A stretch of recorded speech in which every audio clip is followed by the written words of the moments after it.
Employment equity is measured by virtue of the company having to relook at their overall employees and obviously to then employ black employees.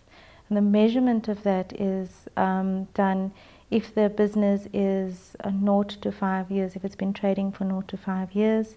For example, in the legislation, one would have to employ 2% of its employees would need to be persons with disabilities.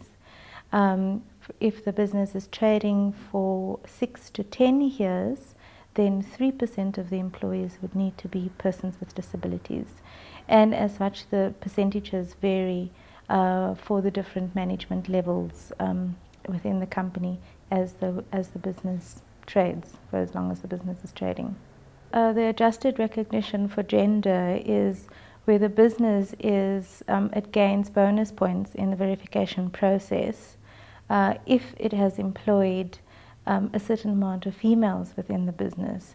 So the calculation is done by taking the full employee number of employees, and then you have to calculate that according to the number of black women within the company, and you multiply that according to the black women in the company, and the total is then and one also has to take into account the EAP targets.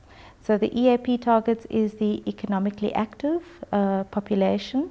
So one's got to take, you have to get that from the stats, and you do the calculation according to your EAP, your total amount of employees, and then the amount of women, and at the end of the calculation it's your adjusted recognition.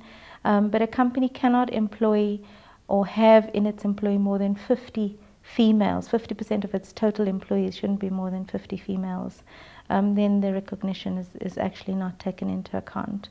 So it looks at the EAP as well, and takes that into account, and then the company gets the bonus points in the verification process.